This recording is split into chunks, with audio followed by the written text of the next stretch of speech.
This is David Childerley and welcome to your self-empowerment video tip of the day. Now, I've had a lot of questions recently from members asking about business development or just getting their business going, getting more sales in through the door, which is perfect timing. So I've decided to put a 5-day series or a 5-part series together, and each day we're going to tackle slightly different aspects. Now, I don't know what your business is or what it does, and to be honest, it doesn't matter to me. What creates abundance, what creates money or whatever it is you want to be attracted to you is the energy, the flow of energy, either coming to you or through you. And what you need to do is understand the energy of business. Now, predominantly your feelings, your thoughts and your everyday moods in business is going to be reflected to you from what you're really feeling within.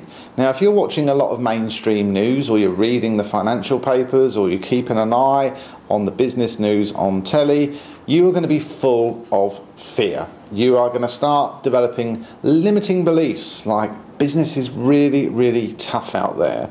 You're going to start feeling more and more feelings of rejection, because you're going to be prospecting. You're not going to be feeling good about prospecting, and when you do it, people are just going to say, I'm sorry, we've just got no money.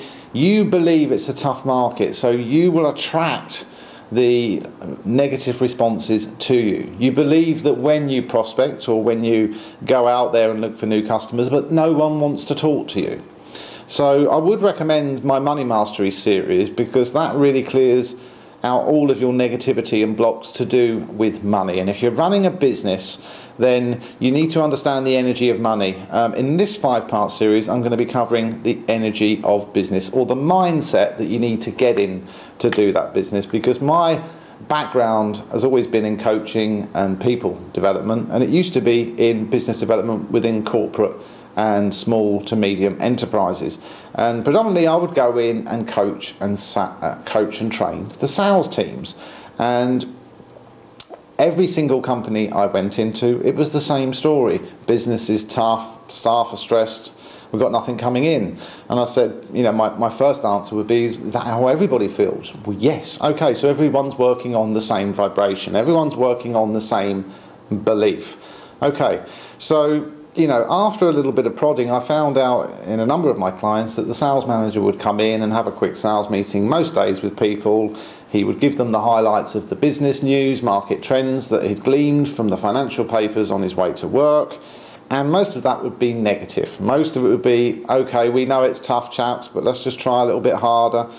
And even though all of these people have the skills to build a business, they all have the skills to sell and meet their targets, what they don't have is the emotional support.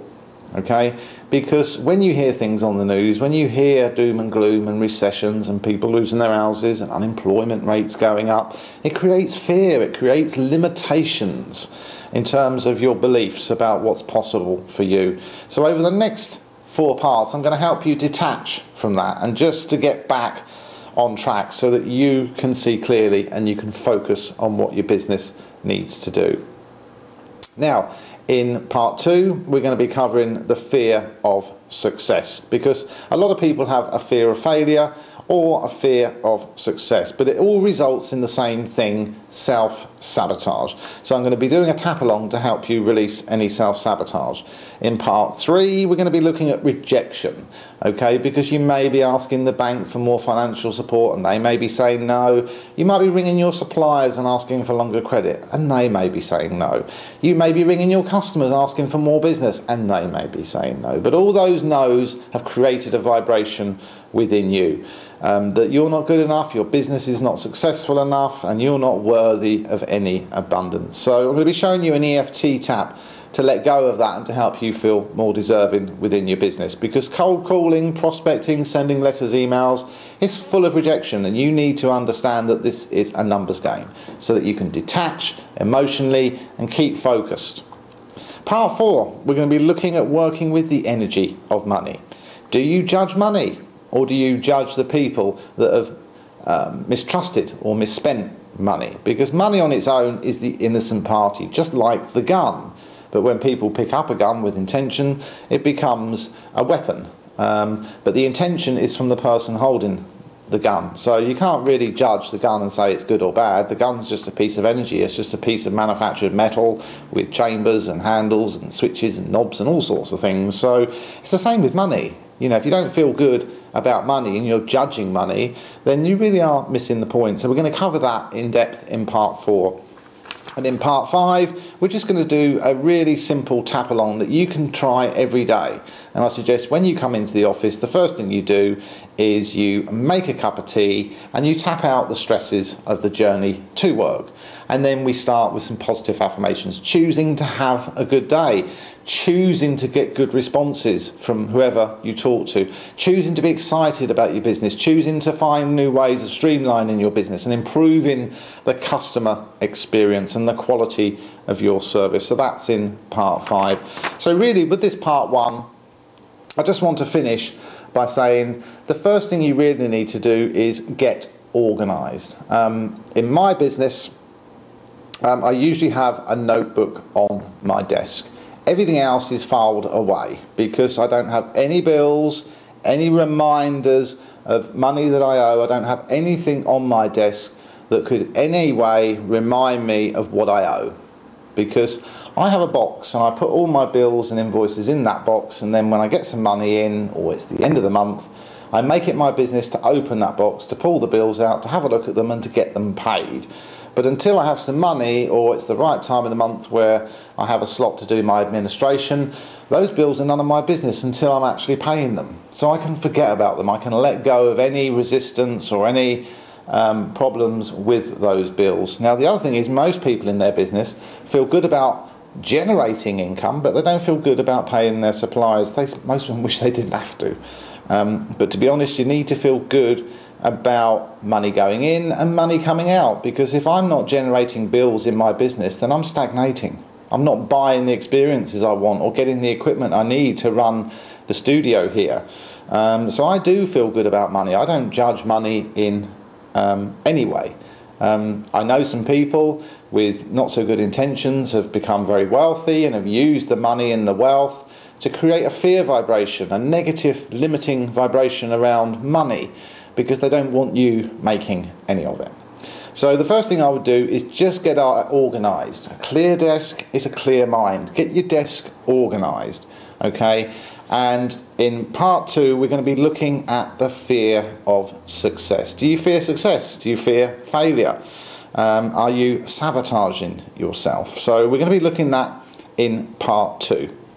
But for the moment, I need you just to get organised, just to realise that how well your business does is really down to you, okay? There are no threats in your external world. There's no real recession in your external world. It's all in the mind. I know companies at the moment that are growing and doing very well through this recession. My businesses are growing month on month. I believe that the energy of money always flows to me. I feel good about making money for what I do. I feel good about exchanging my energy with other people, because you talk about doing business, well, you're doing energy, you're exchanging energy. And you know, you have to feel good about that exchange of energy. The first thing you need to do is have a clear mind, because a lot of people in this particular position just have cloudy thoughts and they get distracted and they procrastinate, and their desk tends to be a little bit of a mess. So just clear it all off, okay? Just have a notepad of what you're dealing with on that day and get organised. Get yourself a little filing cabinet and just put things away. Have an online diary.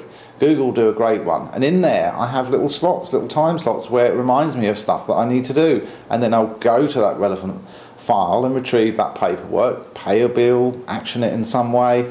You know, I also have a one-touch policy in my email. I get hundreds of emails every day, but I have times where I look at my emails and I go through them and I only touch that email once. I look at it, I action it, and I file it. Okay, I never look at emails and then think, oh, I'll deal with that later and I'll come back. I have a clear space of a couple of hours where I dive into those emails and I respond to them, I file them, I delete them, I action them. So I never look at my emails and think, okay, I'll come back and do them later. I don't want to touch those emails twice or 3 times. I just want to look at them while it's fresh in my mind, deal with it. So you need to get your inbox sorted, and you need to really look at how you're working, because when you've got a clear desk, when everything functions well, when you've got everything filed and you know exactly where it is, you can free up your energy so that you can focus on prospecting. You don't want to be worried, you don't want to be confused, you don't want to have a mountain of stuff on your desk and bills to pay and where's this and where's that. You want to be clear, because with that you can join me in part 2 and I'll show you how to tap out some of the resistance and some of the limitations you have towards your business. So this is not about showing you how to create new products or how to do fancy marketing. This is about showing you how to get in the right state of mind. Lastly, switch off the mainstream media. I'm not saying stop researching your business needs, but understand, okay, that nearly 100% of people out there in the business markets at the moment are fearful, and they're all developing limitations around how much business is available. I don't have those limitations. I don't believe that my market is tough. I don't believe that my revenue will suffer next month. I don't believe people are stopping buying products or investing in themselves. If I listened to the mainstream news, I would believe it, but I don't. I always believe there is a need for my energy. I create energy, okay, in the forms of videos and DVDs and information, and I exchange that with other people. I'm a researchaholic. I do this all day, every day, trying to shortcut, simplify techniques to help you become more empowered. Now, my business is flourishing, and all I simply want to do is help you understand the mindset that I'm in, the mindset that I adopt to keep it that way. So, join me in part 2, where we're going to be looking at sabotaging and how you can overcome either the fear of success or the fear of failure. This is David Childerley. I'll see you in part 2.